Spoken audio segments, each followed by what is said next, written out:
Hello friends. तो इस session में बेसिकली हम इम्पोर्टेंट टेक्निक्स पढ़ रहे हैं for in situ localization of DNA. In situ localization of DNA में बेसिकली हम यहाँ पर दो टेक्निक डिस्कस करने वाले हैं। One is fluorescent in situ hybridisation and another is genomic in situ hybridization, या हम ये कह सकते हैं इन सिटू हाइब्रिडाइजेशन में अगर कंप्लीट जीनोम को इस्तेमाल किया जाए हाइब्रिडाइजेशन के लिए then it will be refer to as GISH, that is genomic in situ hybridisation. और उसके बाद हम एक टेक्निक और भी डिस्कस करेंगे, that is an in vitro approach for DNA localization, that is southern blotting or followed by an hybridization. So more accurately we can say that we are going to study southern hybridization. ठीक है। so इन situ localisation से मतलब है कि जहां पर DNA available है, nucleus में है तो न्यूक्लियस में ही, अगर साइटोसोल में है तो साइटोसोल में ही, उस जगह पर उसकी प्रेजेंस को शो करना, it is called as in situ localisation. So एक पर्टिकुलर तरीके का डीएनए सीक्वेंस या सेगमेंट जीनोम में प्रेजेंट है या नहीं है, या एक कंप्लीट जीनोम जिसको हम सर्च कर रहे हैं वह वहां पर सैंपल में अवेलेबल है या नहीं, उसके लिए we go for an in situ hybridization technique. Obviously पता करने के लिए हमें किसी न किसी प्रोब का इस्तेमाल करना पड़ेगा। ठीक है, तो आगे डिस्कस करते हैं हम एक एक कर इनके बारे में। तो सबसे पहले हम डिस्कस कर रहे हैं fluorescence in situ hybridisation. Fluorescence in situ hybridisation का ओवरव्यू के हिसाब से बात करें तो it is comparatively very simple, बहुत सिंपल सी बात है अगर ओवरव्यू के हिसाब से देखें तो इसके अंदर बेसिकली हाइब्रिडाइजेशन का मतलब ही क्या होता है कि there are two different kind of sequences. Okay, there are two different kind of sequences. One of the sequence जिस जो वन ऑफ द सीक्वेंस जिसे हमें पता करना है that is refer to as target, and another sequence is referred to as probe. Probe generally उस DNA sequence को या आरएनए सीक्वेंस को कहा जाता है जिसको वापस डिटेक्ट किया जा सकता है, क्योंकि प्रोब के ऊपर या तो कोई फ्लोरोसेंट डाई टैग्ड होगी फ्लोरोसेंट इन सिटू हाइब्रिडाइजेशन में, अदरवाइज नॉर्मल हाइब्रिडाइजेशन में even these could be radio labelled probe.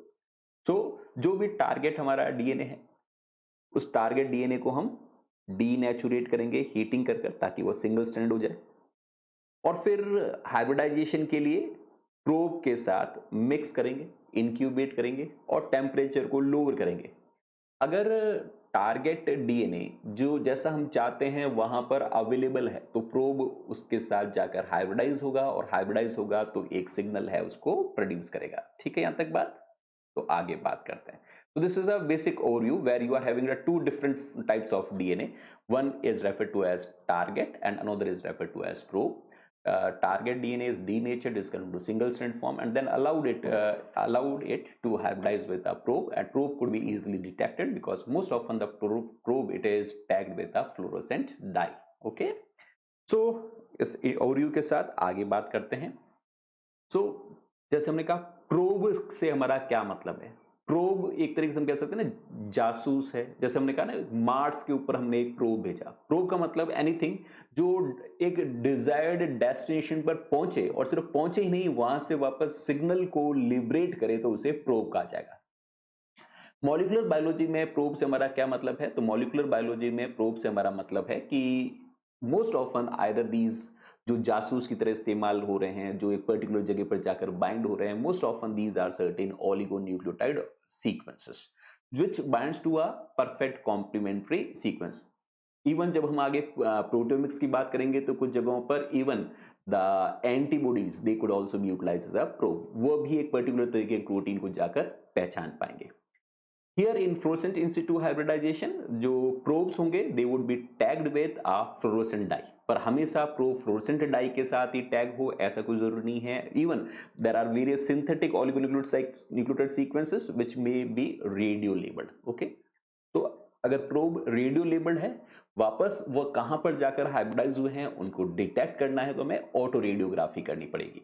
उसकी बजाय हम नॉन रेडियो एक्टिव प्रोब्स आजकल काफी ज्यादा इस्तेमाल करते हैं। Most of them they are coupled with some biotin और यू कैन से डिजीऑक्सीजेनिन। ये क्या होती है कि पर्टिकुलर डीएनए के साथ बाउंड होती है और इनको आसानी से बायोटीन को या डिजिटॉक्सिन को, क्योंकि वो फ्लोरोसेंट डाई के साथ टैग्ड होती है, इसलिए जहां कहीं पर भी ये होगी वहां से सिग्नल है वह एमिट हो जाएगा, या इनको एंटीबॉडी से पहचाना जा सकता है, और एंटीबॉडी में हैव अ फ्लोरोसेंट डाई जिससे सिग्नल प्रोड्यूस कराया जा सकता है, और directly we can utilize a fluorescent probes. So probe is define हम सिंपल तरीके से कर सकते हैं, it is most often a synthetic oligonucleotide sequence, most often it is a in situ hybridization, most often it is a DNA sequence, but in certain cases instead of DNA even it could be an RNA sequence। चलो आगे बात करते हैं, अब हम यहां तक समझ में आई बात। तो नाउ ये प्रोब्स किस तरीके से प्रिपेयर किए जाते हैं? प्रोब को प्रिपेयर करने के कई तरीके हैं, पर कुछ इंपॉर्टेंट तरीके जो रूटीनली इस्तेमाल किए जाते हैं प्रोब प्रोडक्शन के लिए, one of them is method is referred to as nick translation. Nick translation approach में क्या किया जाता है कि लेट्स से ये हमारे पास कोई एक डबल स्ट्रैंडेड डीएनए है, इस डबल स्ट्रैंडेड डीएनए के अंदर डीएनएज वन जो कि एक नॉन स्पेसिफिक एंडोन्यूक्लियस है, उसका इस्तेमाल कर सिंगल स्ट्रैंड कट लगाया जा सकता है। जैसे ये सिंगल स्ट्रैंड कट लगा दिया, सपोज हमें, हमारा एम क्या है डियर स्टूडेंट्स, हमारा एम है कि इस जो यहां पर सीक्वेंस है, जो इस जगह पर सीक्वेंस है, हमारा एम ये है, हमारा एम है ये है कि यहां पर जो सीक्वेंस है इसका कॉम्प्लीमेंट्री प्रोब बने। तो what will use this DNA, ताकि रैंडमली कोई कट इसके फ्रंट में कहीं पर लगे, फ्रंट में कट लग गया, फ्रंट में कट लगने के बाद अगला एम हमारा ये होना चाहिए कि ये जो एग्जिस्टिंग न्यूक्लियोटाइड सीक्वेंस है वह यहां से डिसोशिएट हो जाए, जो एग्जिस्टिंग न्यूक्लियोटाइड सीक्वेंसेस है डियर स्टूडेंट्स वो यहां से हट जानी चाहिए, जो भी एग्जिस्टिंग ये सीक्वेंसेस है ये दीज मस्ट गेट रिमूव, क्योंकि ये एग्जिस्टिंग जो न्यूक्लियोटाइड सीक्वेंसेस है वह रेडियो एक्टिव नहीं होगी। और फिर हम यहां पर इस्तेमाल करते हैं डीएनए पॉलीमरेज 1। आपको पता होगा डियर स्टूडेंट्स, हम मॉलिक्यूलर बायोलॉजी में पढ़ चुके हैं कि डीएनए पॉलीमरेज 1 के अंदर 5 prime 3 prime exonuclease activity present होती है। It has a 5 prime 3 prime exonuclease activity, जिसकी वजह से जो एग्जिस्टिंग डीएनए है उसको ये रिमूव कर सकता है from a 5 prime to 3 prime. DNA polymerase 1 को हम यहां पर इस्तेमाल कर रहे हैं, और अब नया डीएनए को सिंथेसाइज करने के लिए ये तो यहां से रिमूव होगा पैच, और इसकी जगह पर जो नया डीएनए सिंथेसाइज होगा, यानी DNA polymerase also has a 5 prime 3 prime polymerase activity, इसमें 5 प्राइम 3 प्राइम पॉलीमरेज एक्टिविटी भी होती है। पॉलीमरेज एक्टिविटी के लिए हम जैसे डीएनटीपी देंगे वह डीएनटीपी यहां पर इनकॉर्पोरेट होंगे, पर इस बार जो डीएनटीपी हम दे रहे हैं दे आर फ्लोरोसेंट टैग्ड।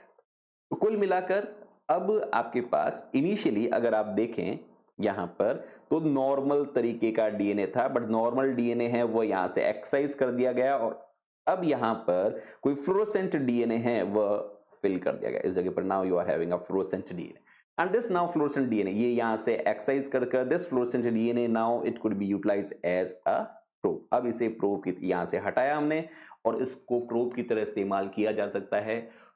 जहां कहीं पर भी सैंपल में इस तरीके की सीक्वेंस होगी उस जगह पर जाकर ये प्रोब हाइब्रिडाइज हो जाएगा। ठीक है, तो सबसे पहला तरीका जो हम कह रहे हैं कि प्रोब बनाने का, फ्लोरोसेंट प्रोब बनाने का है, that is nick translation. Clear? Important बात जो एग्जाम में पूछी जा सकती है कि निक ट्रांसलेशन के लिए कौन सा डीएनए पॉलीमरेज इस्तेमाल होता है, तो it is a DNA polymerase 1, and nick translation is due to the phenomenon of 5 prime 3 prime exonuclease activity. ये बात भी इंपॉर्टेंट है, ये भी आपको ध्यान रखनी चाहिए। ठीक है, समझ में आया यहां तक बात? चल आगे बात करते हैं। जो दूसरा तरीका है रेडियो एक्टिव या फ्लोरोसेंट लेबल्ड प्रोब बनाने का, that is referred to as random primed DNA labelling. इसमें बेसिकली हम पीसीआर का इस्तेमाल करते हैं। बहुत सिंपल सा तरीका है। रैंडम प्राइमिंग का मतलब as name suggest we use a short random short oligonucleotides as primer for extension with fluorescent tagged nucleotide।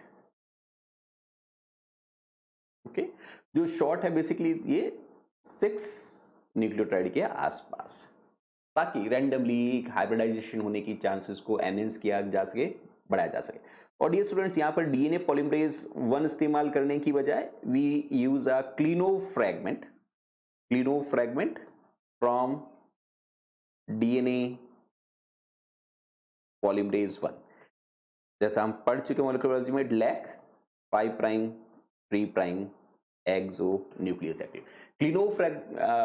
जो हमने कहा निक ट्रांसलेशन के लिए 5 prime 3 prime exonuclease activity important है। तो यहां पर रैंडम प्राइमिंग मेथड के अंदर we do not need a 5 prime 3 prime exonuclease activity, क्योंकि अगर 5 prime 3 prime exonuclease activity अभी भी प्रेजेंट रही तो जो पहले से हम प्राइमर ऐड कर रहे हैं उन प्राइमर को रिमूव कर दिया जाएगा 5 prime 3 prime exonuclease activity की वजह से। हो सकता है कि पहले इस प्राइमर को ही रिमूव कर दे, सो ऐसा ना हो इसलिए we use only the clinofragment, and clinofragment is a fragment derived from Kornberg enzyme, that is from DNA polymerase 1, which has a 5 prime 3 prime polymerase activity but it lack a 5 prime 3 prime exonuclease activity. So जो भी हमारा DNA है उसको denature किया, इस तरीके से short primer इस्तेमाल किए। शॉर्ट प्राइमर कहीं ना कहीं पर जाकर हाइब्रिडाइज जरूर होंगे। उसके बाद हम जो फ्लोरोसेंट लेबल्ड न्यूक्लियोटाइड का इस्तेमाल किया, जैसे इस डायग्राम के अंदर हमने फ्लोरोसेंट लेबल्ड डीऑक्सी सीटीपी का इस्तेमाल किया। जैसे ही अब हम सिंथेसिस स्टार्ट करेंगे तो कई जगहों पर आप देखेंगे फ्लोरोसेंट साइटोसिन इधर की तरफ इनकॉर्पोरेट हो रहा है और इनको अब एज अ प्रोब इस्तेमाल किया जा सकता है। So this could serve as one probe, this could be utilized as another probe, this could be utilized as a third probe. Randomly हमारे पास कई सारे प्रोब, हम इसको कह सकते हैं प्रोब 1 हमारे पास बन गया, कोई प्रोब 2 हमारे पास बन गया, कोई प्रोब 3 बन गया। रैंडमली हम कई तरीके के probes, probe 1 is specific to this kind of sequence, probe 2 will hybridize this kind of sequence in a sample, probe 3 will hybridize with this kind of sequence in a sample. So this method is referred to as random primer DNA labeling, where we utilize a PCR, कोई double strand DNA उसको डीनेचुरेट करते हैं और फिर random priming कर खूब तरीके के प्रोब से वो प्रोड्यूस कर सकते हैं। ठीक है, उसके बाद वी कैन ऑल्सो यूटिलाइज और सिंथेटिक कुछ स्पेसिफिक डीएनए प्रोब्स इस्तेमाल कर सकते हैं। जैसे सेंट्रोमेरिक रीजन के लिए alpha satellite centromeric DNA, centromeric region और टेलोमेरिक रीजन में रिपीटेटिव डीएनए होते हैं, and one specific conserved repetitive DNA in a centromeric region is referred to as alpha satellite DNA, and that alpha satellite DNA could be utilized as a probe for identification of a centromeric reason. इस तरह से telomeric region के लिए भी we can utilize certain specific probe like VNTR, that is variable number of tandem repeats, which are all the sequence of such sequences, the sequence of such repeats is conserved, so that can also be utilized as a probe. Okay, so we can utilize a method of Nick translation, then we can go for random priming, we can utilize certain synthetic specific probe designed against a particular sequence. कुछ जगहों पर even हम RNA को probe की तरह भी इस्तेमाल कर सकते हैं। Even synthetic RNA they can also be utilized as a probe. RNA को प्रोब करने का एक बहुत सिंपल सा तरीका डायग्रामेटिकली रिप्रेजेंट किया गया है कि लेट्स से ये एक प्लाज्मिड है, प्लाज्मिड के अंदर हमने कुछ एक इंसर्ट ऐड किया है जिसके अगेंस्ट हमें प्रोब प्रोड्यूस करना है। ओके, इसको इंसर्ट को यहां पर हमने इंसर्ट किया। इस इंसर्ट के एक तरफ पॉलीमरेज बाइंडिंग ए की बाइंडिंग साइट है, पॉलीमरेज बी की बाइंडिंग साइट है, means there is some kind of you can say promoter B and there is a promoter A. अब जैसे ही हम यहां पर आरएनए पॉलीमरेज का इस्तेमाल करेंगे तो ऑब्वियसली ट्रांसक्रिप्शन इधर से इधर होना शुरू हो जाएगा। आरएनए पॉलीमरेज इधर से इधर की तरफ करेंगे तो ट्रांसक्रिप्शन इधर से इधर स्टार्ट होना शुरू हो जाएगा। ट्रांसक्रिप्शन के लिए अब हम नॉर्मल एनटीपी देने की बजाय व्हाट वी यूज इज, जो भी हम एनटीपी प्रोवाइड करेंगे these NTP must be radio active, ताकि चाहे सेंस स्ट्रैंड से आरएनए बने चाहे एंटी सेंस स्ट्रैंड से आरएनए बने, वो सारा सारा कैसा हो, फ्लोरोसेंट टैग्ड हो। So what we can in simple तरीका तो यही हुआ ना। इसको देखो, आपके पास ये डीएनए सीक्वेंस है, इसको प्रो बनाना तो आप क्या करो, एक प्रमोटर यहां पर ऐड कर दो, एक प्रमोटर इस सीक्वेंस के इधर की तरफ ऐड कर दो। इधर से आरएनए पॉलीमरेज इसको रीड करेगा, इधर से इसको रीड करेगा, और सिंथेसिस के दौरान जो आप न्यूक्लियोटाइड दें वो नॉर्मल न्यूक्लियोटाइड देने की बजाय आप किस तरह के न्यूक्लियोटाइड दे सकते हैं, फ्लोरोसेंट टैग न्यूक्लियोटाइड, ताकि हमारे पास सेंस स्ट्रैंड के अगेंस्ट ये this will act as a you can say probe for a sense strand and this may act as a probe for an anti sense strand. Clear? तो RNA probes को भी इस्तेमाल किया जा सकता है। So now coming to the point that how we go for this fluorescent in situ hybridization method. So सबसे पहला जो हमारा step होता है that is the sample preparation. Means sample should be under in situ condition. Sample must be available for an hybridization process. So first what we do is that कि जो भी हमारे पास sample है, let's say we are having some kind of cell और cell के अंदर there is these are the metaphasic chromosome, or even these could be the chromosome from anaphase or even from an interphase. उसको हम fix कर देते हैं, fix ताकि किसी तरीके का ट्रीटमेंट के दौरान मूवमेंट देखने को ना मिले. सो सबसे पहले हमने क्या किया, मटेरियल को फिक्स किया स्लाइड के ऊपर, और फिक्स करने के बाद जो अगला स्टेप है हम इसको क्या करते हैं, ड्राई करने के लिए ओवन के अंदर रख देते हैं फॉर 10 मिनट्स. उसके बाद हम इसको ग्रेजुअली अल्कोहल की सीरीज में रखते हैं. पहले 50% अल्कोहल में रखते हैं, फिर 70% अल्कोहल में रखते हैं, फिर 90% अल्कोहल में रखते हैं, और फिर ड्राई कर देते हैं एयर के अंदर. सो बेसिकली इस पूरे प्रोसेस के दौरान क्या होता है, सैंपल है वह कंप्लीटली डिहाइड्रेट हो जाता है. So sample is completely now dehydrated. तो सैंपल डिहाइड्रेटेड है, उस सैंपल के अंदर जो न्यूक्लियस है, न्यूक्लियस में इंटरफेज स्टेज हो सकती है या विदाउट अ न्यूक्लियर एनवलप, वहां पर आपको मेटाफेज, प्रोफेज, एनाफेज स्टेज देखने को मिल सकती है. ठीक है. जनरली हम जो traditional fluorescent in situ hybridization है उसके अंदर मेटाफेजिक क्रोमोसोम्स का इस्तेमाल करते हैं. We utilize this metaphysic chromosomes. Metaphysic chromosomes को इस्तेमाल करने का ये फायदा है कि मेटाफिजिक क्रोमोसोम्स एक हाईली कंडेंस्ड होते हैं, और हाईली कंडेंस्ड होने का मतलब ये पता लगाना बड़ा आसान हो जाता है कि जो हमारे पास फ्लोरोसेंट प्रोब है वह किस क्रोमोसोम के साथ जाकर बाइंड हुआ, chromosome 1, 7, 8, 9, because metaphysic chromosomes as we all know they have a specific shape and they are having some specific size. Metaphysic chromosome में डीएनए क्योंकि काफी ज्यादा कॉम्पैक्ट और कंडेंस होता है, यानी कुछ हद तक इसको और खींचकर थोड़ा और काफी हद तक इसको स्ट्रेचिंग, मैकेनिकल स्ट्रेचिंग कराई जा सकती है. और मैकेनिकल स्ट्रेचिंग कराने के लिए what we can do is we can go for a centrifugation. तो मेटाफिजिक क्रोमोसोम्स जो बहुत ज्यादा कॉम्पैक्ट है, रिजोल्यूशन को कुछ हद तक आप एनहेंस करना चाहते हैं तो उनकी स्ट्रेचिंग कराई जा सकती है, और स्ट्रेचिंग के लिए what you do is you go for a centrifugation. ठीक है. मेटाफिजिक क्रोमोसोम्स में का फायदा यह है कि क्रोमोसोम्स को आइडेंटिफाई करना बहुत आसान है, पर इसकी लिमिटेशन ये है कि इसकी रिजोल्यूशन बहुत कम होती है. जो मार्कर्स यहां पर कोई बाइंड हुआ तो उसके बाद अगला मार्कर जो बाइंड हो रहा है वो 200 से 300 किलो बेस पेयर लेंथ पर है, यानी हाइब्रिडाइजेशन साइट्स पास में एक्सेसिबल या अवेलेबल नहीं होती क्योंकि डीएनए काफी ज्यादा कॉम्पैक्ट और कंडेंस होता है. ठीक है. देन इस प्रॉब्लम को सॉल्व करने के लिए हम नॉन मेटाफिजिक क्रोमोसोम्स भी ले सकते हैं, यानी हम प्रोफेज स्टेज वाले क्रोमोसोम्स भी ले सकते हैं, या इवन हम ये कह सकते हैं एनाफेज स्टेज वाले क्रोमोसोम्स हैं उनको भी टारगेट कर सकते हैं, और इवन सम केसेस इंटरफेज के क्रोमोसोम्स हैं उनको भी टारगेट कर सकते हैं. इसका यह फायदा है कि यहां पर जो क्रोमोसोम्स हैं वो काफी हद तक इस तरीके से हम ड्रॉ कर सकते हैं कि यहां का क्रोमोसोम्स हैं वो काफी हद तक ओपन होते हैं हाइब्रिडाइजेशन प्रोसेस के लिए. ओके. इतने ज्यादा कॉम्पैक्ट नहीं होते जितने ज्यादा कॉम्पैक्ट मेटाफिजिक क्रोमोसोम है. अगर आपको याद होगा तो कुछ इस तरीके का स्ट्रक्चर हम मॉलिक्यूलर बायोलॉजी में पढ़ चुके हैं कि अर्ली प्रोफेज में कुछ इस तरीके का स्ट्रक्चर होगा, that is looped domain structure. It means now the chromosome is comparatively available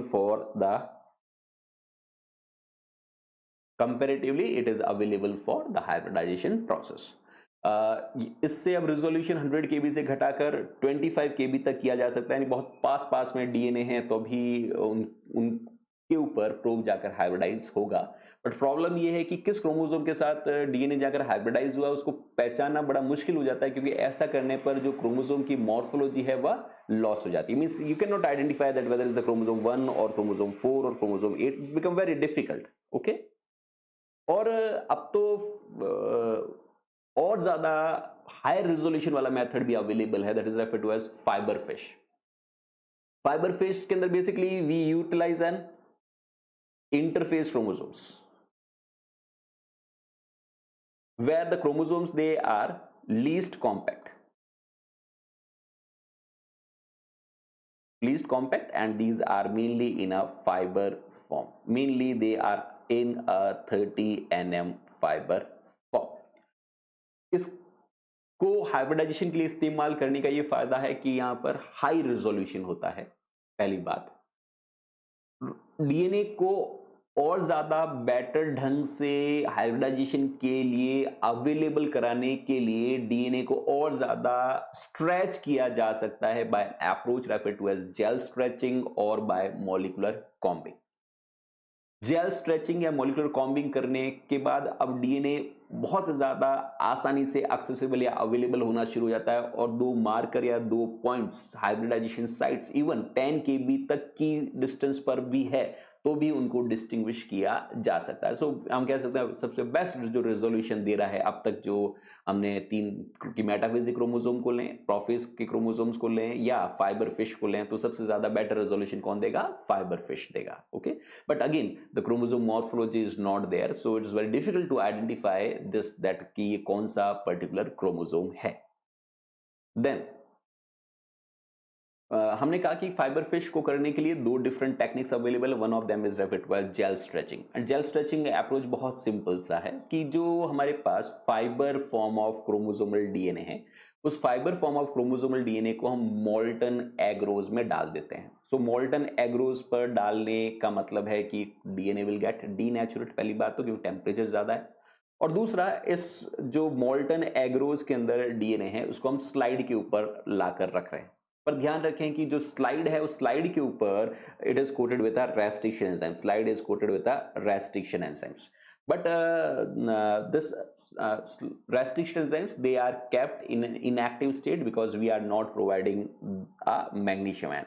At present they are inactive because there is no magnesium ion, because most of the restriction enzymes for their activity they need a cofactor that is referred to as magnesium ion. तो पहला step बहुत simple सा हो गया, DNA जो hybridisation के लिए इस्तेमाल करना है उसको हमने मोल्टन एग्रोज में रखा ताकि डीएनए डीनेचुरेट हो जाए, और उसके बाद उस डीएनए को ऐसी स्लाइड के ऊपर प्लेस किया जिस स्लाइड के ऊपर पहले से ही रेस्ट्रिक्शन एंजाइम अवेलेबल है, बट रेस्ट्रिक्शन एंजाइम्स को इनएक्टिव स्टेट में रखा because there is an absence of magnesium ion. Okay, next step में हम क्या करते हैं कि इस थोड़े टाइम के बाद ग्रेजुअली कूलिंग होगी। कूलिंग होने पर एग्रोज है वो ड्राई होना शुरू होता है, एग्रोज है वो जेल होना शुरू होता है, और एग्रोज जैसे जैसे जेल होता है वैसे वैसे एग्रोज के अंदर ट्रैप्ड डीएनए है वो स्ट्रेच होना शुरू होता है, खींचना शुरू होता है। सो लेट्स से पहले ये डीएनए इस तरीके से था और एग्रोज ऐसा जम गया, तो एग्रोज जमने का मतलब डीएनए इस तरीके से इसके अंदर है वह स्ट्रेच होना शुरू हो गया। Okay, DNA so agarose gel जैसे जैसे सॉलिडिफाई होती जाती है उसके अंदर जो डीएनए है वह खिंचता जाता है, इट बिकम स्ट्रेच्ड।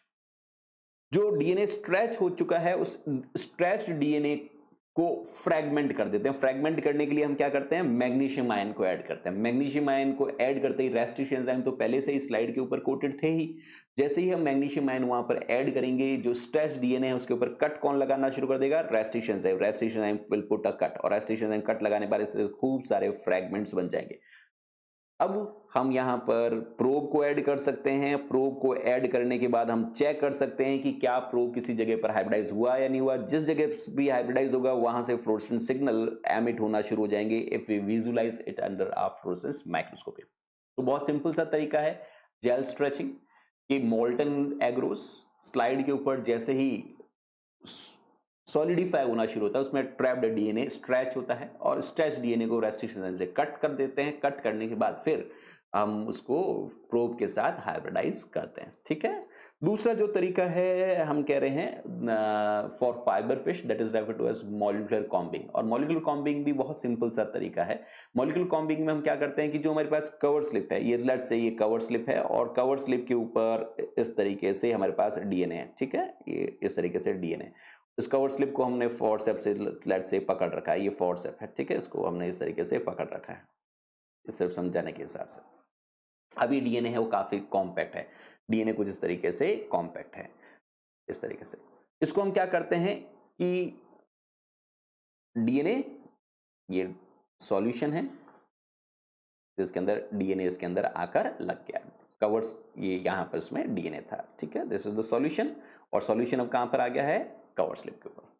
पर अभी डीएनए है वो कॉम्पैक्ट है, अब इस डीएनए को एक्सटेंड कराने के लिए हम क्या करते हैं, वापस ग्रेजुअली इसको यहां से पुल करते हैं। जैसे ही ग्रेजुअली इसको पुल करेंगे, जैसे जैसे कवर स्लिप बाहर की तरफ निकालेंगे, वैसे वैसे जो डीएनए इस कवर स्लिप पर है वह इस तरीके से एक्सटेंड होना, इस तरीके से खींचना शुरू हो जाएगा। डीएनए को एक्सटेंड कराया, जैसे इसको पुश करेंगे बाहर निकालेंगे तो डीएनए जो अंदर की तरफ कॉम्पैक्ट है, वो डीएनए है वो इस तरीके से फाइबर फॉर्म में दिखाई देना शुरू होगा, और बाद में हम इसको प्रोब का इस्तेमाल कर कर उसको हाइब्रिडाइज करा सकते हैं। ठीक है ये बात। तो इसको मैं वापस डायग्रामेटिकली भी बता देता हूं आपको। तो बहुत सिंपल सा है, कवर स्लिप को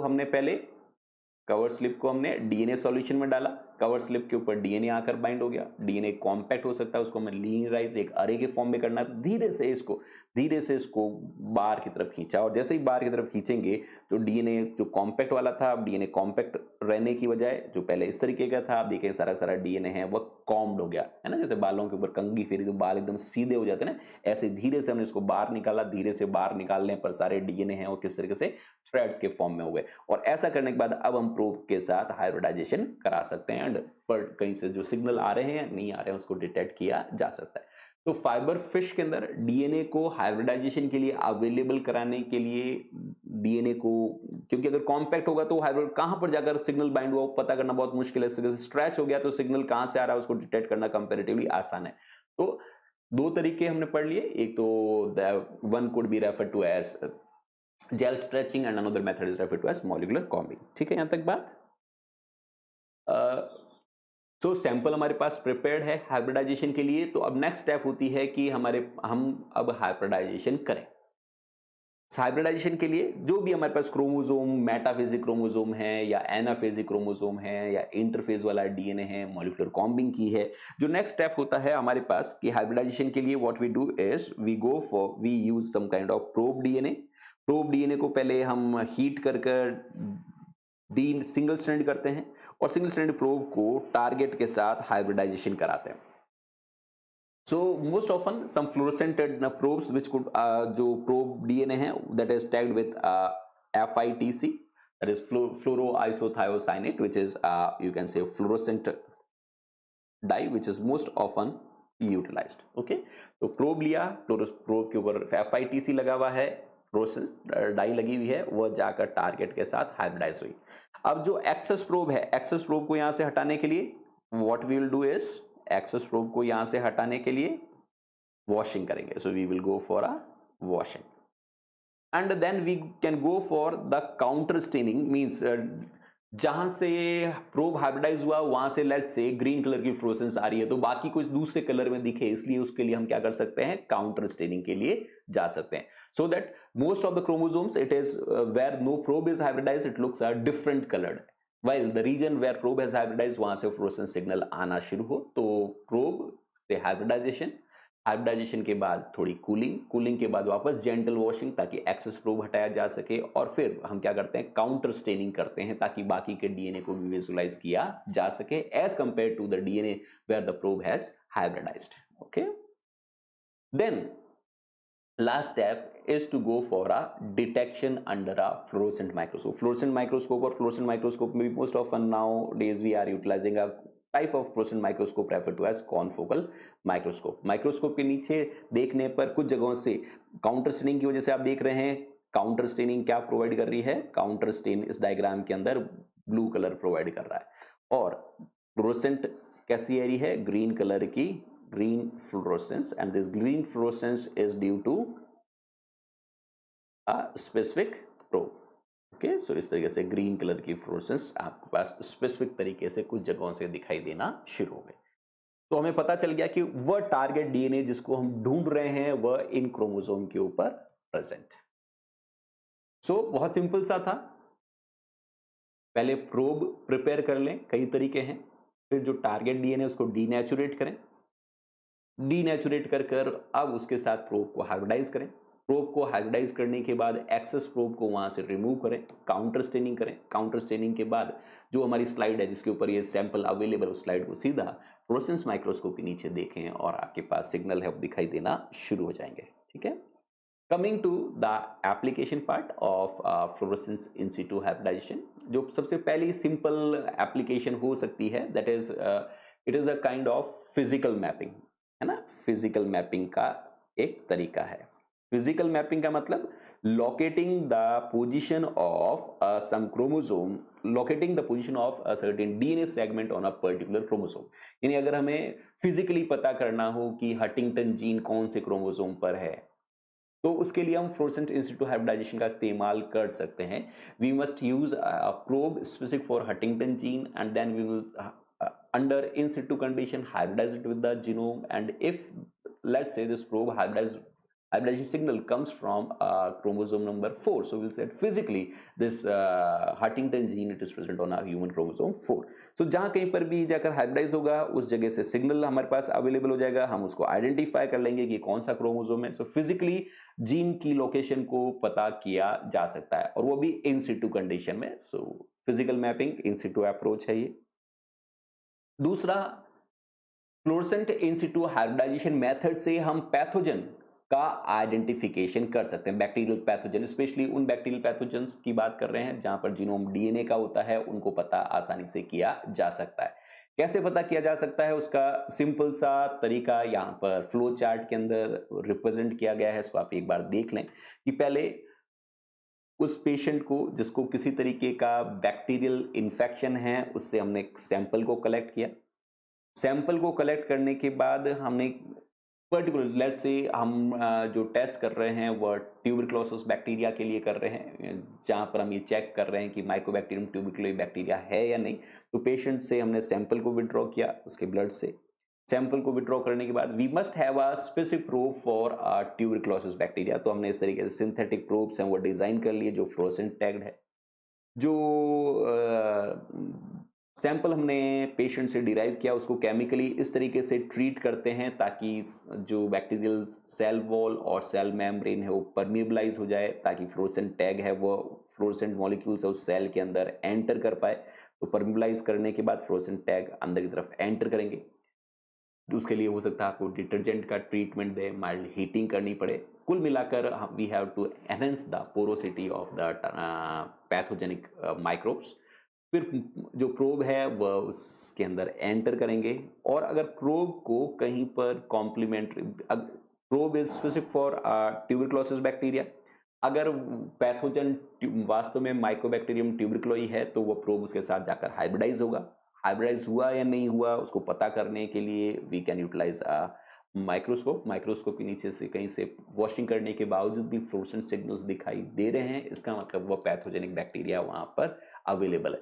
पर ध्यान रहे हम ये मानकर चल रहे हैं कि हम उस पैथोजन की बात कर रहे हैं जिसका जीनोम डीएनए है। ओके, इवन जीनोम आरएनए है तो भी हम इसका इस्तेमाल कर सकते हैं, उसमें भी कहीं पर कोई प्रॉब्लम नहीं है। फिर थोड़ा सा उसको मॉडिफाई कर देंगे, हम उसको टेक्निक को कहना शुरू कर देंगे it is a in situ hybridisation, fluorescence in situ hybridisation, but a variant of fluorescent in situ hybridisation referred to as RISH, that is RNA in situ hybridisation. ठीक है,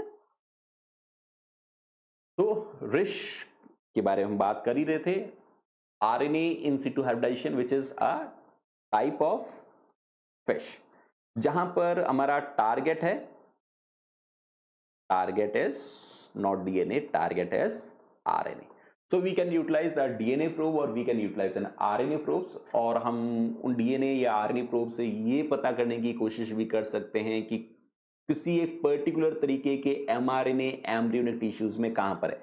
फॉर एग्जांपल यहाँ पर हम ड्रोसोफिला का egg है, Drosophila का fertilised egg है और उस ड्रोसोफिला के फर्टिलाइज्ड एग के अंदर बाइकॉर्ड कहां पर प्रेजेंट है उसको हम पता करना चाहते हैं। तो बाइकॉर्ड का डिस्ट्रीब्यूशन कहां पर है उसको आप देख लें कहां पर है, तो पता चलेगा कि बाइकॉर्ड कहां डिस्ट्रीब्यूटेड है, it is distributed toward the anterior end. इस तरीके से अगर आप हंचबैक का एक्सप्रेशन भी देखेंगे तो हंचबैक का एक्सप्रेशन है that will also be observed on to the anterior side. Okay, so आप देख रहे हैं जहां कहीं पर भी रेड कलर की फ्लोरोसेंस आ रही है, इसमें क्या किया गया कि हमने बाइकॉर्ड एमआरएनए के स्पेसिफिक प्रोब इस्तेमाल किया और प्रोब है वह किस तरीके का था, फ्लोरोसेंट टैग्ड, रेड कलर की फ्लोरोसेंट टैग्ड था।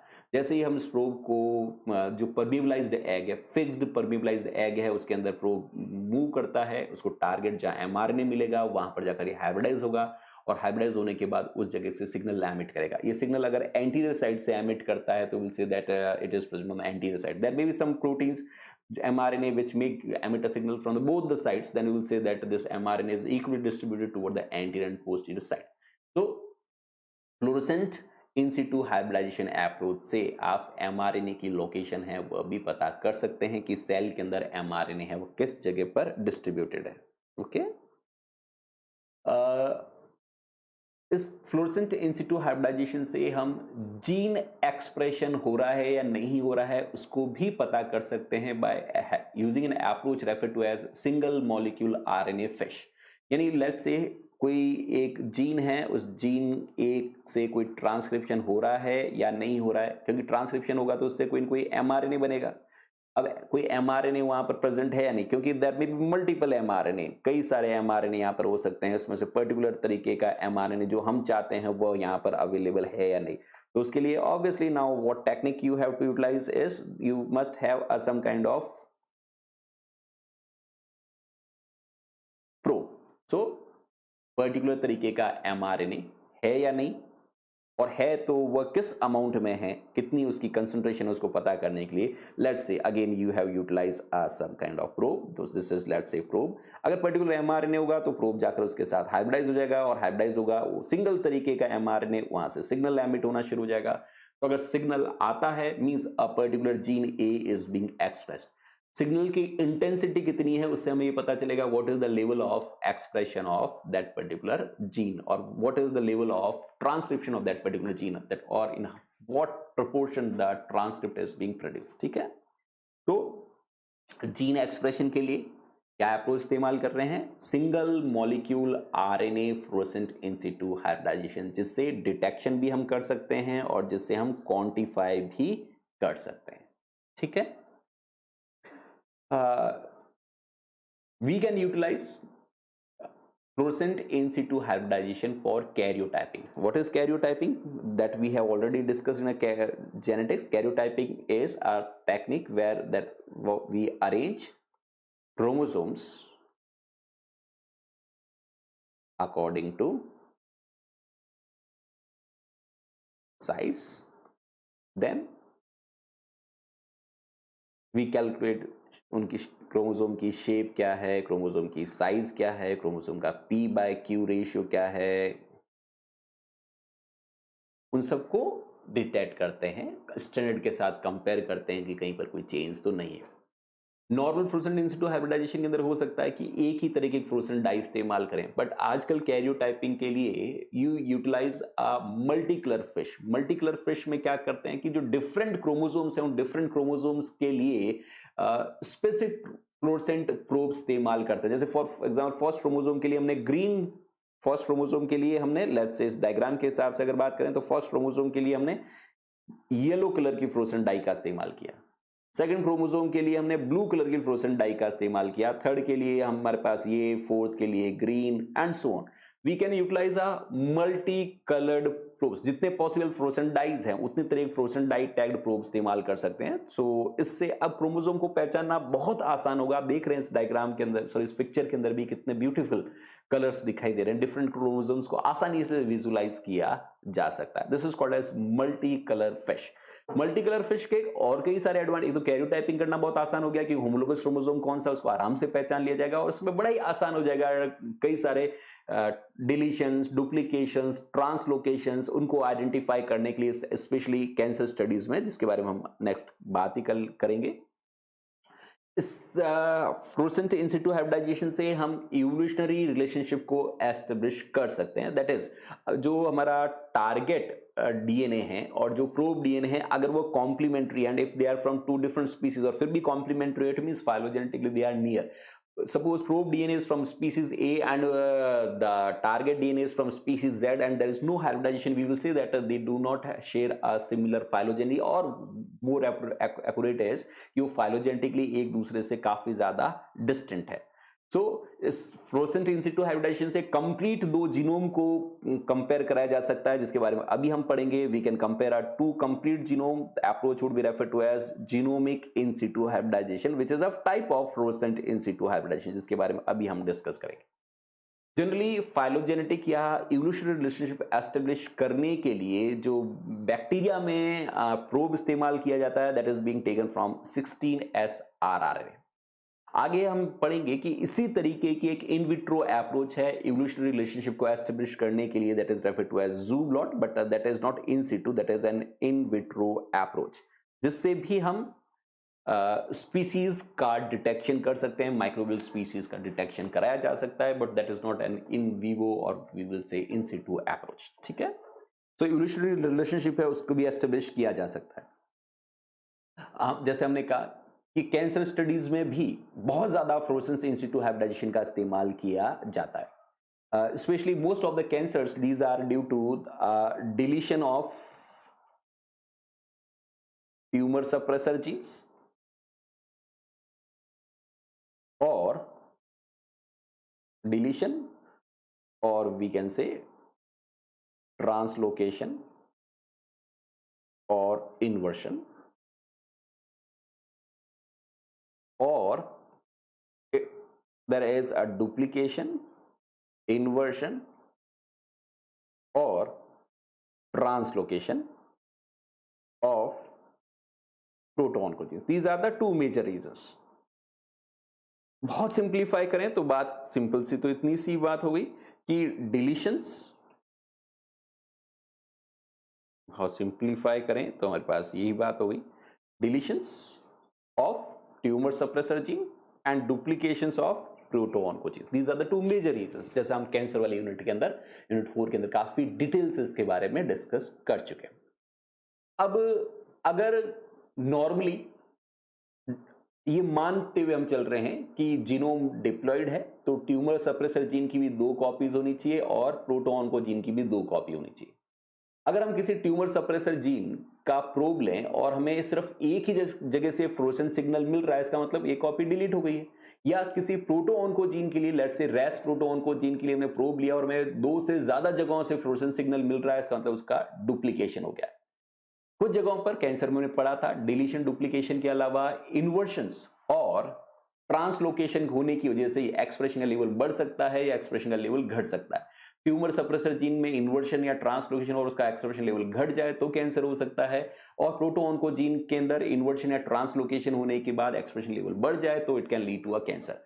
तो इन इन्वर्शंस और ट्रांसलोकेशन को भी बहुत बेटर तरीके से हम कैसे पता कर सकते हैं, जैसा अभी हमने बात किया, it could be easily identified by approach referred to as multicolored fish. So these are some of, you can say, major applications of fluorescent in situ hybridization. यहां तक बात क्लियर हुई fluorescent in situ hybridization के बारे में?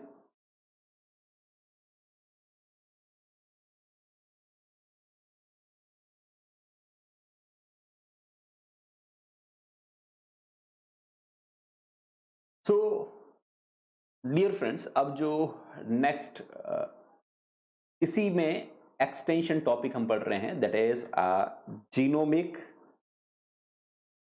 Genomic in situ hybridization. Genomic in situ hybridization is a form of fluorescent in situ hybridization. Only the difference is that instead of using a probe for a very small specific region or targeting a specific region of a genome, here a complete genome from a species would be utilized as a probe.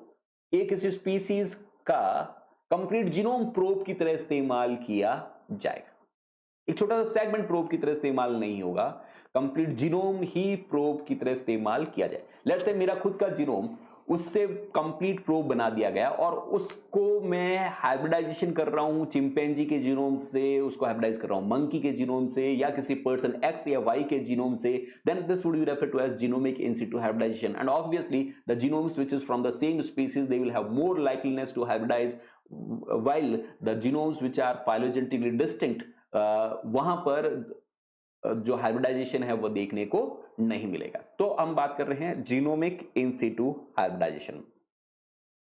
So fluorescent in situ hybridisation की तरह genomic in situ hybridisation भी एक cytogenetic technique है। So this is a cytogenetic technique.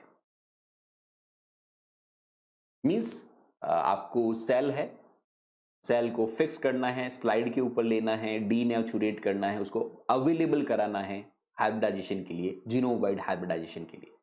इसका इस्तेमाल specially plant sciences में या botany में बहुत ज्यादा इस्तेमाल होता है। प्लांट साइंस या बॉटनी में बहुत ज्यादा इस्तेमाल होता है, स्पेशली हाइब्रिड लीनिएज को पता करने के लिए, जेनेटिक इंप्रूवमेंट क्रॉप्स का करने के लिए, पॉलीप्लॉइड्स स्पेशली एलो पॉलीप्लॉइड्स या ऑटो पॉलीप्लॉइड्स, उनका इवोल्यूशन किस तरीके से हुआ उसको पता करने के लिए। क्योंकि प्लांट्स के अंदर प्लांट्स मोस्ट ऑफन जो क्रॉप प्लांट्स है दे आर पॉलीप्लॉइड, और पॉलीप्लॉइड्स के अंदर सारे के सारे जो मल्टीपल कॉपीज है जीनोम की, they are from a same species और they are from different species. उसको पता करने के लिए सबसे बेस्ट अप्रोच है that is genomic in situ hybridisation. Okay, so समझने के लिए जीनोमिक इन सिटू हाइब्रिडाइजेशन है, उससे हम क्या कर सकते हैं, तो इससे हम ये पता कर सकते हैं कि जो हाइब्रिड प्लांट है उसके अंदर जो जीनोम है that is from single species और it is from the two different species.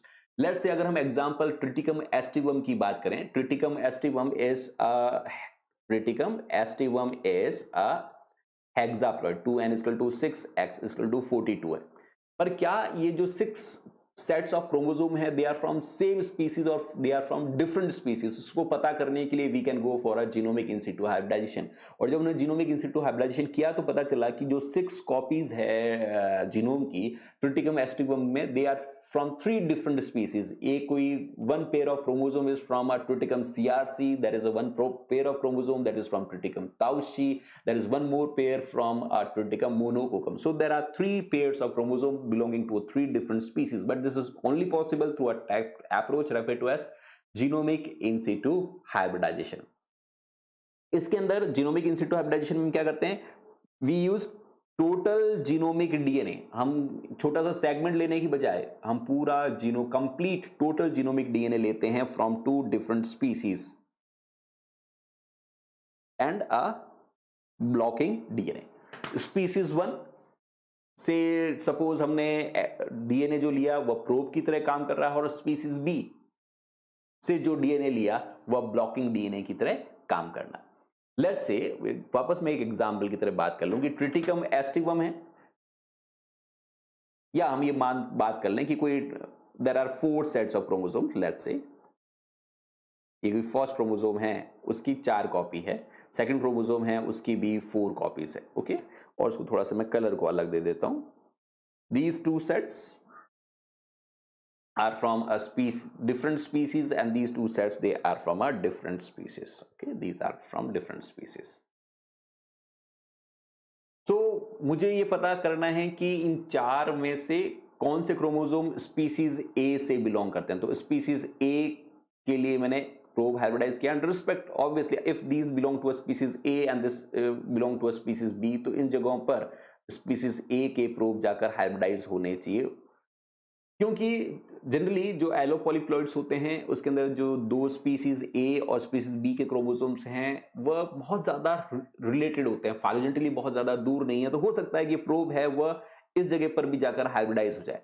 ऐसा ना हो इसलिए मैंने क्या किया, किसी दूसरी स्पीसीज का ब्लॉकिंग डीएनए इस्तेमाल कर लिया। ब्लॉकिंग डीएनए वह डीएनए है जो कि इस स्पीसीज बी के साथ हाइब्रिडाइज होगा और उसके साथ उससे कोई फ्लोरोसेंट सिग्नल है वो प्रोड्यूस नहीं होगा, ताकि फ्लोरोसेंट जो प्रोब्स हैं वह स्पेसिफिक जीनोम के साथ ही हाइब्रिडाइज हो। वह फ्लोरोसेंट प्रोब है वह अनवांटेड या जहां मिसमैच है उस जीनोम के साथ हाइब्रिडाइज ना हो, उसको कंपटीशन में रोका जा सकता है by using a blocking DNA from a second species. ठीक है, so let's say there is some hybrid, उस हाइब्रिड के अंदर हाइपोथेटिकली मान लें कि कोई यू माइस है। यू माइस का मतलब एक कोई हमारे पास सेल है जिसमें ह्यूमन के क्रोमोसोम भी है और रैट के क्रोमोसोम भी है।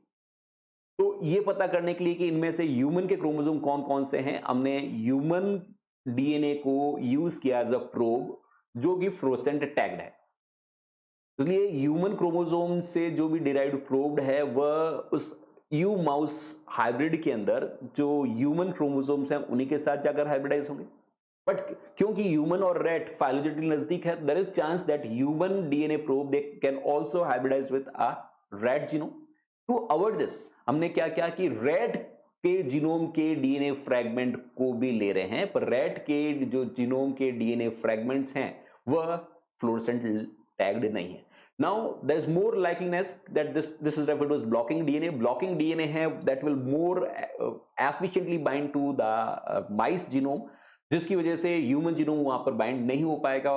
तो इसलिए सेकंड डीएनए को, जो सेकंड जीनोम का डीएनए लिया है, इसको हमने कहा blocking DNA. So in this method what you do is you extract the DNA from one of the genome, you make it fluorescent or radiolabel tag, and you hybridize it with another target genome. At the same time, besides using these fluorescent DNA, you also utilize a blocking DNA. इसको समझने के लिए थोड़ा हम और आगे बढ़ते हैं, स्लाइड से समझने की कोशिश करते हैं कि सबसे पहले लेट्स से कि our aim is to go for a detection of chromosomes from a particular species in allopolyploid. So कोई एलोपॉलीप्लॉइड है और उस एलोपॉलीप्लॉइड के अंदर कोई स्पीसीज ए, जो एलोपॉलीप्लॉइड है उसके अंदर स्पीसीज ए के क्रोमोसोम कहां पर है. तो उसके लिए हमने क्या किया, स्पीसीज ए से प्रोब डिराइव कर दिए. We have derived a probe from species A. Probes दो तरीके के हो सकते हैं. These could be direct probe. Direct probe का मतलब जिसमें डायरेक्टली ही फ्लोरोसेंट टैग्ड है. इनडायरेक्ट प्रोब भी हो सकते हैं जहां पर कुछ बायोटीन कंजुगेटेड, और बायोटीन को बाद में पहचानने के लिए हम एंटीबॉडी का इस्तेमाल करेंगे. उस एंटीबॉडी के ऊपर फ्लोरोसेंट टैग है, या बायोटीन के लिए एंटीबॉडी का इस्तेमाल करने की बजाय बायोटीन के लिए, अब दैट डिपेंड्स, बायोटीन को रिकॉग्नाइज कर लेंगे हम एविडीन से, और एविडीन के ऊपर क्या लगा हुआ है, फ्लोरोसेंट डाई. ठीक है, इसे इनडायरेक्ट अप्रोच कहा जाएगा. तो पहले कि जिस हाइब्रिड के अंदर जिस स्पीसीज के हमें क्रोमोसोम्स को विजुलाइज करना है, उस स्पीसीज से हम प्रोब को डिराइव करेंगे. उसके बाद जो दूसरी स्पीसीज, यानी हाइब्रिड के अंदर स्पीसीज ए के क्रोमोसोम्स भी होंगे और स्पीसीज बी या स्पीसीज सी के क्रोमोसोम्स भी हो सकते हैं. तो स्पीसीज बी के क्रोमोसोम के साथ हमारा प्रोब हाइब्रिडाइज ना हो, इसलिए हम क्या कर रहे हैं, स्पीसीज बी से जो डीएनए ले रहे हैं that will act as a blocking DNA. Means this is non fluorescent. ये कोई फ्लोरोसेंट नहीं. स्लाइड प्रिपेयर किया. स्लाइड के अंदर this is the sample derived from, this is sample from hybrid plants. जो भी हाइब्रिड्स लें या मान लें कि एलोपॉलीप्लॉइड, उससे हमने sample, where there may be some, this may be the chromosome from a species A and this may be a chromosome from species B. Hybridization signal सिर्फ इस जगह से आने चाहिए जहां जहां पर है, बाकी जगह से सिग्नल नहीं आने चाहिए. तो अब हम नेक्स्ट स्टेप पर बढ़ते हैं. सैंपल हमारे पास प्रिपेयर है, सैंपल प्रिपेयर है, हमारे पास प्रोब तैयार है, ब्लॉकिंग डीएनए तैयार है. सैंपल को डीनेचुरेट किया, ब्लॉकिंग डीएनए को भी डीनेचुरेट किया, प्रोब को भी डीनेचुरेट किया और इसको मिक्स कर दिया इनको आपस में हाइब्रिडाइजेशन मिक्सचर में. सो हाइब्रिडाइजेशन मिक्सचर में स्लाइड है, स्लाइड के ऊपर ब्लॉकिंग डीएनए भी है जो कि डीनेचर्ड फॉर्म में, स्लाइड के ऊपर प्रोब डीएनए है जो भी डीनेचर्ड फॉर्म में भी है. तो अब क्या होगा कि वह क्रोमोसोम जो स्पीसीज ए है उसके साथ कौन जाकर हाइब्रिडाइज हो जाएगा, प्रोब डीएनए. और जो स्पीसीज बी से क्रोमोसोम्स डिराइव्ड हैं या पीछे मेंटेन किए गए हैं, उनके साथ जाकर कौन बाइंड हो जाएगा, अनलेबल्ड डीएनए. तो हमें पता चल जाएगा this chromosome and this chromosome they belong from a species A. तो कंप्लीट जीनोम हम स्पीसीज ए का ले रहे हैं हाइब्रिडाइजेशन कराने के लिए, और इस हाइब्रिड के अंदर कौन कौन से स्पीसीज ए के क्रोमोसोम्स है उसको डिटेक्ट कर लिया गया. So this is called as genomic in situ hybridization. वापस देख लीजिए, this is the probe denatured, this is the denaturation of blocking DNA, denaturation of the target DNA, hybridization कराया. कुछ जगहों पर प्रोब जाकर हाइब्रिडाइज हुआ, कुछ जगहों पर ब्लॉकिंग डीएनए हाइब्रिडाइज हुआ. कहां से जाकर प्रोब हाइब्रिडाइज हुआ उसको पता करने के लिए हमने क्या किया, माइक्रोस्कोप के नीचे विजुलाइज किया, और हमें वो क्रोमोसोम पता चल गए जहां पर हमारा प्रोब डीएनए है वह हाइब्रिडाइज हुआ. Okay, so coming to the application part, genomic in situ hybridization के क्या क्या एप्लीकेशंस हो सकते हैं. तो एप्लीकेशन बहुत सिंप्लीफाइड फॉर्म में है, उसको समझा जा सकता है. एक मियोटिक स्टडीज में इसका इस्तेमाल किया जा सकता है. मियोसिस के अंदर बेसिकली होमोलोगस क्रोमोसोम्स की जो पेयरिंग हो रही है, होमोलोगस क्रोमोसोम की पेयरिंग को या पेरेंट वन से कौन सा क्रोमोसोम है, सेकंड पेरेंट से कौन सा क्रोमोसोम है, उसको आइडेंटिफाई किया जा सकता है using some probes specific from a parent, because meiosis के अंदर हम जानते हैं homologous chromosomes they pair, and these homologous chromosomes they are not from, both the chromosomes they are not from the same parent. One of the chromosome it comes from a male side and another chromosomes comes from female side. So how to identify which is from the male side and which is from the female side? We can utilize certain specific probe and पूरे उन genome को genomic in situ hybridisation कर पता किया जा सकता है. That this is, let's say this जो होमोलोगस पेयर है उससे हमें पता कर दिया कि this is the chromosome from male side, ये मेल साइड से क्रोमोसोम है, और इसी तरीके से हमने पता कर लिया कि this is the chromosomes from a female side by a genomic in situ hybridisation. Otherwise दोनों क्रोमोसोम दिखने में एक जैसे हैं, पर genomic in situ hybridisation male specific probes इस्तेमाल किए, फीमेल स्पेसिफिक जीनोम प्रोब्स है उनका इस्तेमाल किया, और इस तरीके से हमें उन्हें पता कर लिया.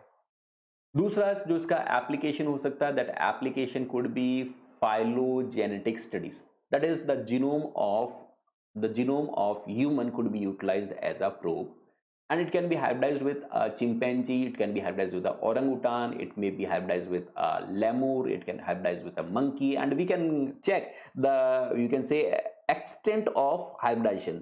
जहां पर जितना ज्यादा परसेंटेज हाइब्रिडाइजेशन हो रहा है, इसका मतलब वहां पर फाइलोजेनेटिकली और ऑर्गेनिजम्स, यानी लेट्स से ह्यूमन को एज अ ह्यूमन जीनोम को एज प्रोब की तरह इस्तेमाल किया, सबसे ज्यादा हाइब्रिडाइजेशन चिंपैंजी जीनोम के साथ हुआ, तो we can make a prediction that chimpanzee is the closest relative to the human. और जो लेमूर है उसके साथ सबसे कम hybridization, genomic in situ hybridization देखने को मिला, इसका मतलब out of the chimpanzee, orangutan या लेमूर, जो सबसे farthest phylogenetically related है, that is the lemur. Okay, then genomic in situ hybridization भी क्रोमोसोमल एबरेशंस को पता किया जा सकता है, स्पेशली ट्रांसलोकेशंस या इन्वर्शंस को पता किया जा सकता है.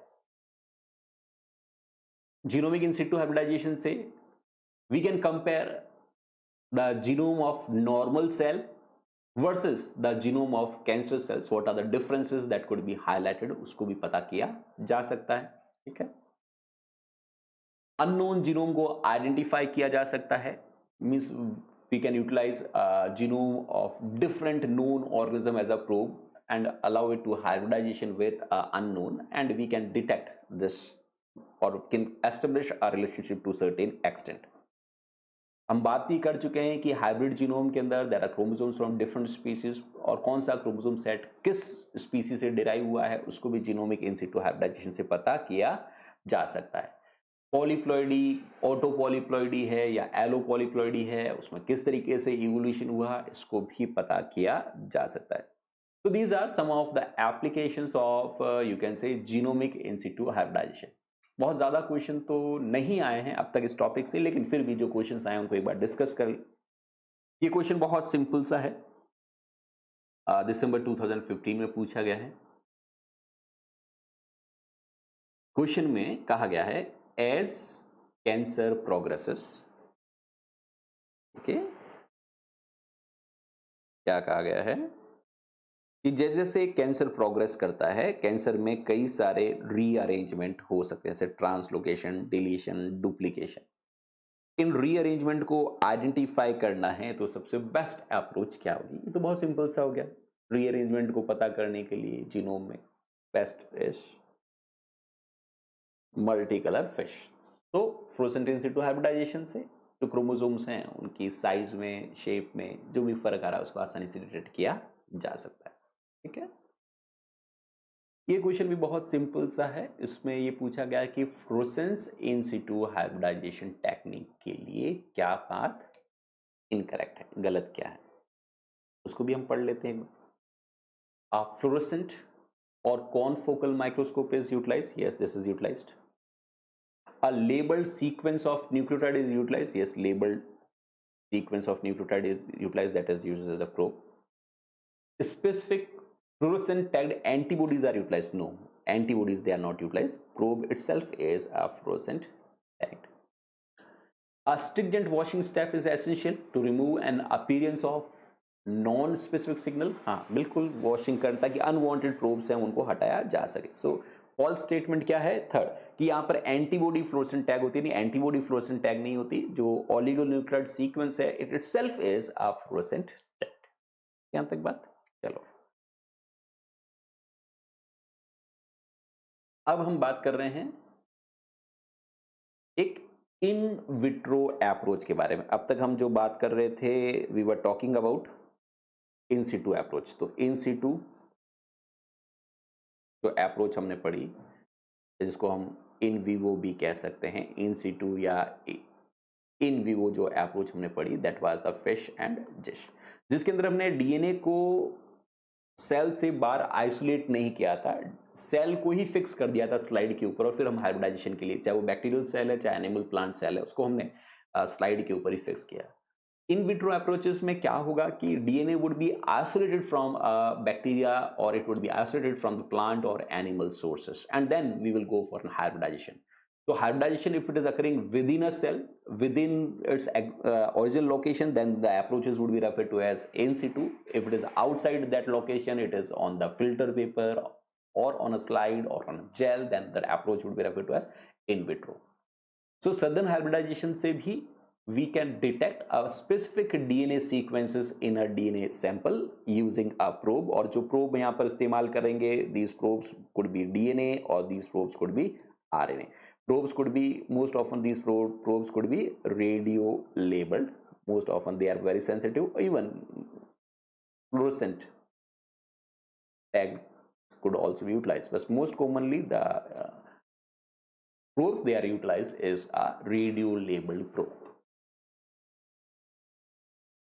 So to understand this, we take a very simple case that let's say these are 4 strains of bacteria A, B, C, D. They have a chromosomal DNA, and beside this the chromosomal DNA within a same species is almost same, but beside a chromosomal DNA they are having extra chromosomal DNA that is referred to as plasmid. And plasmid DNA, this may be variable, different strains they may have a different type of plasmid. So we want to check whether all 4 strains of bacteria they are having a same type of plasmid, or they are having a variable type of plasmid, or in other words we want to see that whether the A type of plasmid is present in a B, C or a D, or the plasmid which is present in a B, C and D is different from a A. Okay, so what we want to check is that type A plasmid, whether that plasmid is present in B, C or D, or the plasmid which is present in B, C or D is different. For this we are going for certain steps. So in southern hybridization, the southern hybridization is referred to southern hybridization because this was proposed by East Southern British, you can say molecular biologist, and basically we generally say that the southern hybridization is a DNA interaction approach, because whenever RNA based approach would be there, we will name it as a northern hybridization, and if it is protein based hybridization approach, then we will name it as a western hybridization. Okay. So first step what we do is we isolate the plasmid DNA from these 4 strains. So we purify the plasmid DNA, and we have already discussed how to isolate the DNA. Plasmid DNA could be isolated by method of an alkaline lysis method, and then further it could be purified using you can say columns, purification columns they are available by which you can isolate a particular type of plasmid. So now you, in each of these cases, you are having a plasmid DNA, and this plasmid means you have removed the genomic DNA as a contaminant. Now you are having a plasmid DNA, and we have to check whether this plasmid DNA which is obtained from 4 different strain is same or different. So what we are doing is that we are micropipetting and loading it to the wells. So what we are applying, we are doing a agarose gel electrophoresis. Okay, so different samples they would be loaded in a different wells. Once this is over, once sample loading is over, we apply electric field. Once electric field is applied, the DNA being negatively charged, all of them, they start migrating toward the positive electrode. They all start migrating toward the positive electrode. And as we already studied in agrogel electrophoresis, the separation of DNA on a gel is based upon their size. More is the size, lesser is the migration. So according to size, the DNA gets separated. So you can see that there is a very lesser migration from the C, while the migration from A, B and D is almost identical. It is almost same. Okay, so it might be a case that the plasmid from A, B and D may be exactly similar, while the plasmid from a C may be slightly different. But how to identify that the plasmid in a strain B is almost like a strain A? Similarly, the plasmid in strain D is also similar to a strain A, but the C plasmid is different. So to analyze this, what we do is that now the plasmid DNA is first digested with our restriction enzymes. Restriction enzymes are the enzymes which cut at certain specific sites. So now what we do is that in each of these plasmid sample we add a restriction enzymes. We are now adding a restriction enzymes. Further, यानी पहले step पे तो हमें क्या पता चला कि migration से ये ऐसा लग रहा है कि प्लाज्मिड ए, बी और डी तीनों एक ही जगह पर मूव किए, हो सकता है वो एक जैसे हो. सी का माइग्रेशन थोड़ा सा अलग है, वो थोड़ा डिफरेंट तरीके का हो सकता है. पर हम ये पता कैसे करें कि ए, बी और डी एक जैसे ही हैं या नहीं, या और सी डिफरेंट है, कैसे पता करें? इसके लिए अब हम क्या करते हैं, उन्हीं प्लाज्मिड्स सैंपल्स के अंदर वापस रेस्ट्रिक्शन एंजाइम का ट्रीटमेंट देते हैं. रेस्ट्रिक्शन एंजाइम का ट्रीटमेंट देने पर अब फ्रैगमेंट्स जनरेट होंगे. हम जानते हैं restriction enzymes they cut at certain specific site. अगर हम EcoR1 का इस्तेमाल करेंगे तो EcoR1 कहां पर कट करता है? GATT sequence. तो जो भी यहां पर प्लाज्मिड, उन प्लाज्मिड्स में जहां कहीं पर भी साइट्स होगी, उन साइट्स के ऊपर कट करने का काम कौन करेगा? EcoR1. It cuts specifically at sequences GATTC. तो उन जगहों पर ये स्टैगर्ड कट है वो लगा देगा. ये भी हम पढ़ चुके हैं यूनिट 12 के अंदर डिटेल के अंदर. कट लगने के बाद इस तरीके से हर प्लाज्मिड में, इसमें भी कई सारे फ्रैगमेंट बन जाएंगे, इसमें भी साइज कई सारे फ्रैगमेंट्स बन जाएंगे, इसमें भी कई सारे फ्रैगमेंट्स बन जाएंगे, इसमें भी कई सारे फ्रैगमेंट्स बन जाएंगे. So now the plasmid would be fragmented. इसमें से जो फ्रैगमेंट्स बने उन फ्रैगमेंट्स को हमने एनलार्ज कर यहां पर बताया. जो भी हमारे पास फ्रैगमेंट्स जनरेट हुए हैं, इन फ्रैगमेंट्स को अब पहले हमने इंटैक्ट प्लाज्मिड को लोड किया था. अब इंटैक्ट प्लाज्मिड के बाद इधर की तरफ अब वापस रेस्ट्रिक्शन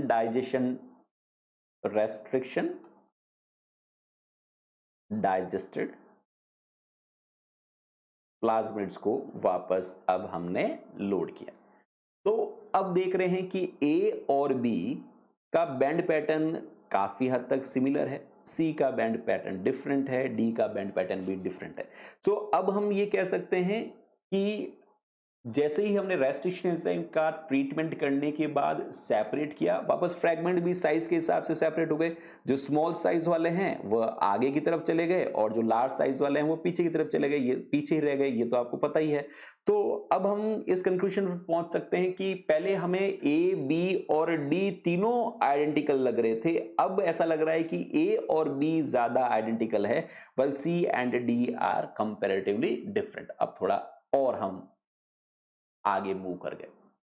अब फर्दर एनालिसिस के लिए कि क्या A and B exactly same है, डी सबसे दूर है, डी में कुछ सिमिलरिटी है या डिसिमिलरिटी है, उसके लिए अब हम एक स्टेप और आगे बढ़ते हैं. That is now we have to go for a blotting approach. So C and D they are appearing unique. तो उसके लिए अब हम क्या करते हैं कि पहले एक ये बफर लिया, बफर में डीनेचुरेटिंग कंडीशंस हम मेंटेन करेंगे. बेसिकली लेट्स से हमने यहां पर NaOH को ऐड करके रखा, उसके ऊपर हमने स्पॉन्ज को रखा जो कि बफर को ऐसे ऊपर की तरफ सक करेगा.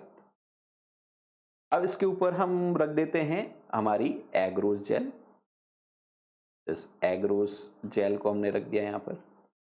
सो स्पॉन्ज और स्पॉन्ज के ऊपर तो अब बफर यहां से यहां तक आएगा, बफर से मूवमेंट यहां से जेल तक पहुंचेगा।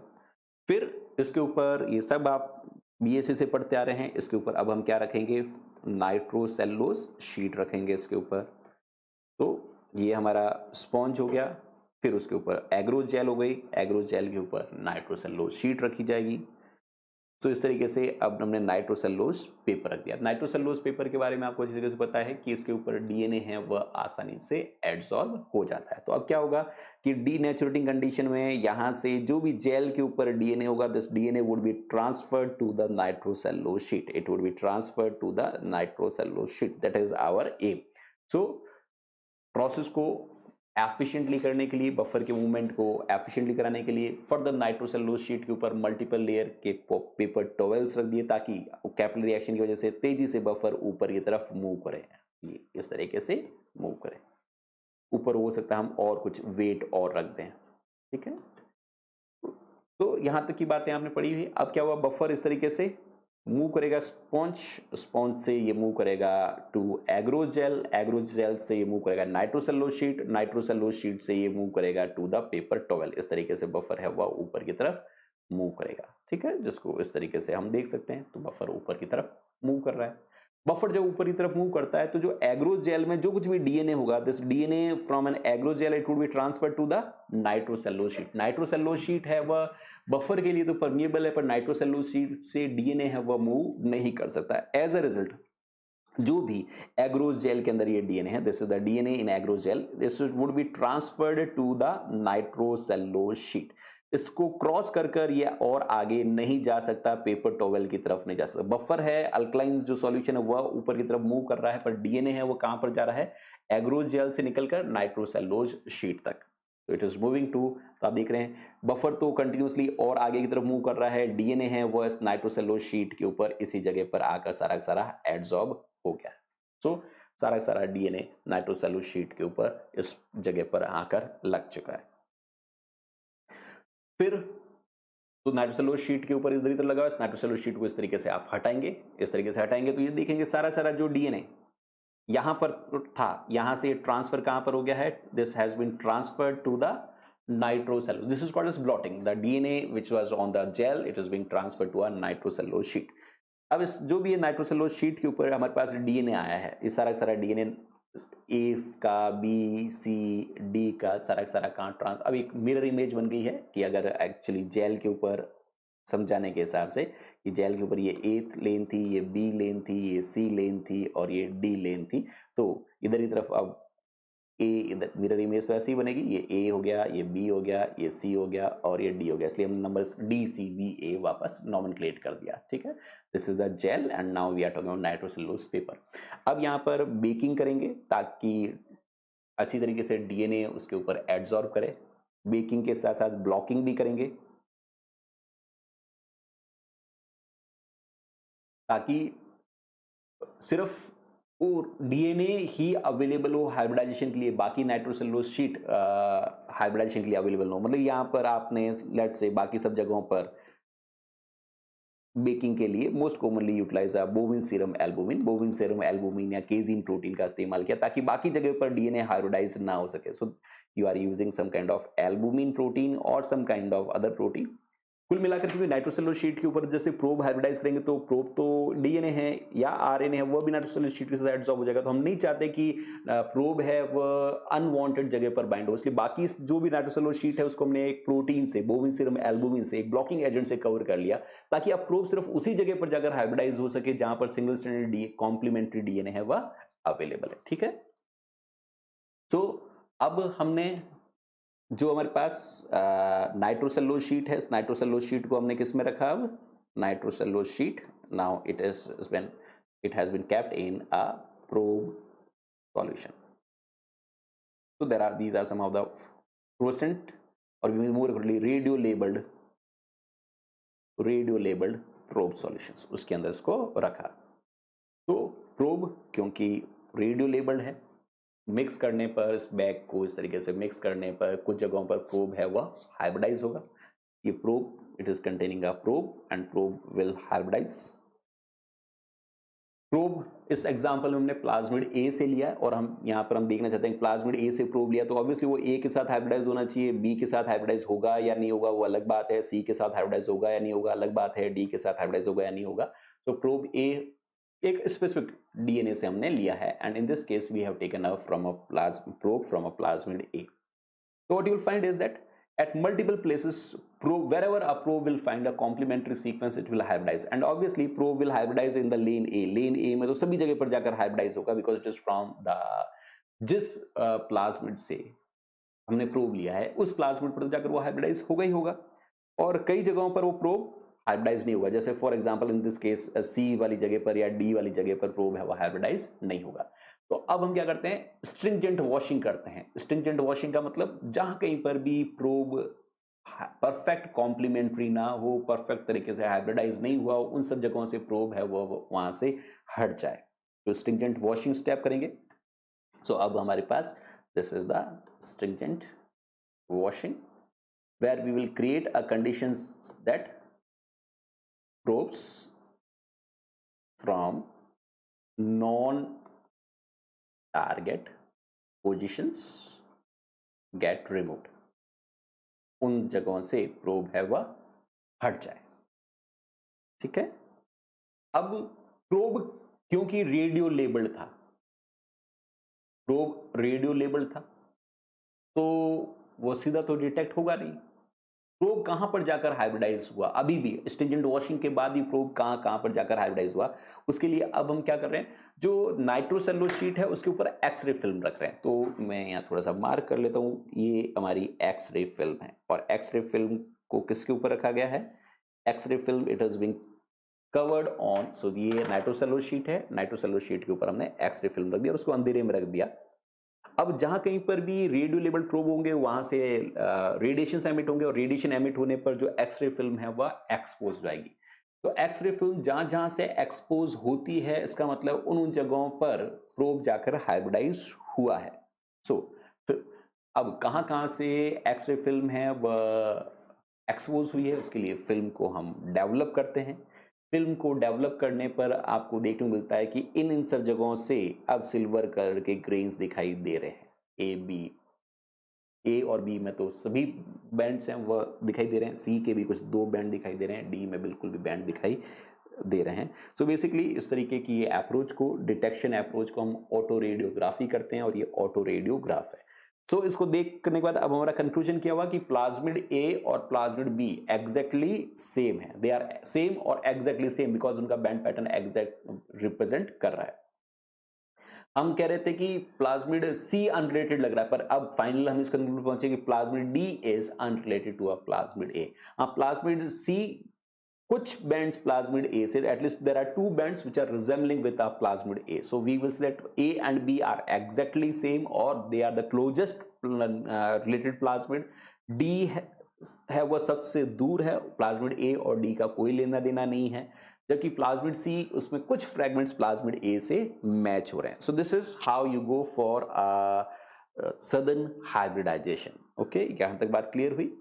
Coming to the application part of sudden hybridization, सबसे पहले कि कंप्लीट जीनोम में हमारा डिजायर्ड, ये जीनोम तो काफी बड़ा हो सकता है, इस कंप्लीट जीनोम के अंदर हमारा डिजायर्ड जीन कहाँ है जिसको हमें क्लोन करना है, तो हम पता कैसे करें, तो उसको पता करने के लिए पहले तो उसको फ्रैगमेंट कर दें। ओके, इसको इस तरीके से फ्रैगमेंट किया जा सकता है, टुकड़े टुकड़े। ओके, तो इस तरीके से we can make a fragments. इनमें से कौन से फ्रैगमेंट के अंदर डिजायर्ड जीन है उसको पता करने के लिए अब हम वापस वही तरीका कि जो रेस्ट्रिक्शन डाइजेस्टेड फ्रैगमेंट्स हैं, रेस्ट्रिक्शन डाइजेस्टेड फ्रैगमेंट को हम एग्रोजेल इलेक्ट्रोलिसिस करेंगे। एग्रोजेल इलेक्ट्रोलिसिस करने के बाद इन रेस्ट्रिक्टेड डाइजेस्टेड फ्रैगमेंट को नाइट्रोसेलुलोज शीट पर ट्रांसफर करेंगे डीनेचुरेटिंग कंडीशन में, ताकि ये सिंगल स्टैंडर्ड फॉर्म में अवेलेबल हो। अगले स्टेप में हम जिस जीन को ढूंढ रहे हैं उसके लिए प्रोब इस्तेमाल करेंगे और प्रोब को इस्तेमाल करने पर जहां कहीं पर भी वह हमारा जीन ऑफ इंटरेस्ट होगा, ऑटो रेडियोग्राफी करने पर वह फ्रैगमेंट हमें दिखाई देना शुरू हो जाएगा जिसमें हमारा जीन ऑफ इंटरेस्ट है, जिसकी अब हम क्लोनिंग कर सकते हैं, जितनी चाहे उतनी कॉपीज बना सकते हैं। आगे हम पढ़ेंगे एक molecular marker approach that is referred to as RFLP, restriction fragment length polymorphism, that is completely based upon this southern hybridization. So RFLP में ऐसा कोई भी molecular marker which is hybridization based, basically that is based on southern hybridization. In restriction fragment length polymorphism में भी हम यही करेंगे, पहले डीएनए लेंगे, डीएनए को रेस्ट्रिक्शन एंजाइम से कट करेंगे, कट करने के बाद एग्रोज इलेक्ट्रोफोरेसिस, एग्रोज इलेक्ट्रोफोरेसिस के बाद what we will do is we will transfer them onto a nitrocellulose sheet and then finally we will cover it with an X-ray film, then we will develop an autoradiograph. So hybridization कहाँ कहाँ पर हुआ, कौन कौन से fragments हमें दिखाई दे रहे हैं, वो हम एनालाइज करेंगे, ठीक है। DNA fingerprinting, which is most often utilized for solving a paternity cases, criminal identifications, victim identifications, ये सारे के सारे DNA fingerprinting भी एक DNA hybridization approach है। इसके अंदर भी जो DNA है उस टारगेट DNA को प्रोब DNA के साथ हाइब्रिडाइजेशन कराया जाता है, वहाँ पर भी इसका इस्तेमाल होता है। बेसिकली सदर्न हाइब्रिडाइजेशन से हम म्यूटेशंस को पता कर सकते हैं। We can utilize a probe for normal allele. We can utilize a second probe. There could be a second probe, probe B, that could be for a mutant allele. So किसी भी patient के अंदर जो genome है उसमें normal अलील है या normal mutant अलील दोनों प्रेजेंट है, यानी हेट्रोजाइगस कंडीशन है या सिर्फ म्यूटेंट अलील है, उसको पता किया जा सकता है। उसका डीएनए आइसोलेट करो, रेस्ट्रिक्शन डाइजेस्ट करो, डीएनए को रन करो, नाइट्रोसेलुलोज शीट पर ट्रांसफर करो, नॉर्मल अलील स्पेसिफिक प्रोब का इस्तेमाल करो, म्यूटेंट अलील स्पेसिफिक प्रोब का इस्तेमाल करो, फिर उसके बाद आगे का प्रोसेस हाइब्रिडाइजेशन के बाद then go for autoradiography and then identify that whether the signal is obtained only through a probe A or signal is produced only by probe B or signal is produced by both probe A and B. Even जो rearrangements हैं, gene rearrangements, उनको भी identify किया जा सकता है। इससे हम वापस इन्फेक्शन, जैसे अभी हम आगे फिश के बारे में बात कर रहे थे, वहाँ से हम ऐसे पैथोजेंस को पता कर सकते हैं जिनका जीनोम डीएनए हो। यहाँ पर भी हम ये हालांकि इन विट्रो अप्रोच है, इससे भी हम जो पैथोजन आइसोलेशंस हैं उनके बारे में इन्वेस्टिगेशन या स्टडी कर सकते हैं। वापस वही कि जो सपोज जो बैक्टीरिया सैंपल हमने ऑब्टेन किया है, उस बैक्टीरियल सैंपल के अंदर कोई पैथोजेनिक स्ट्रेन है या नहीं, उसके लिए डीएनए को आइसोलेट करो, फ्रैगमेंट करो, एक्रोसेलुलोसिस करो, नाइट्रोसेलुलोज शीट पर ट्रांसफर करो and then you hybridize it with an pathogenic specific probe. If pathogenic microbe is there, then that pathogen specific probe will hybridize and it will give a signaling on carrying out an autoradiography, उससे pathogen का detection है वो कराया जा सकता है। So these are some of the applications related with you can say these are some of the things you can say related with the southern hybridization. Okay, so ये कुछ हमने techniques पढ़ी है जो कि DNA detection की approaches हैं। पहले हमने इन सिटू अप्रोचेस के बारे में बात की थी, दैट वाज फिश एंड गेश, और फिर हमने एक इन विट्रो अप्रोच के बारे में पढ़ा है that is referred to as southern hybridization. पढ़ लेना, बहुत छोटी बेसिक बातें हैं, इनको आप बहुत पढ़ते आए। वापस right a short note on northern या सदर्न हाइब्रिडाइजेशन तो नहीं आएगा, इम्पोर्टेंट बात ही है कि इनके एप्लीकेशंस क्या है ना, कि क्या कहाँ पर इन टेक्निक्स का इस्तेमाल किया जाता है। सो इनको ज़रूर रिवाइज करें, ठीक है।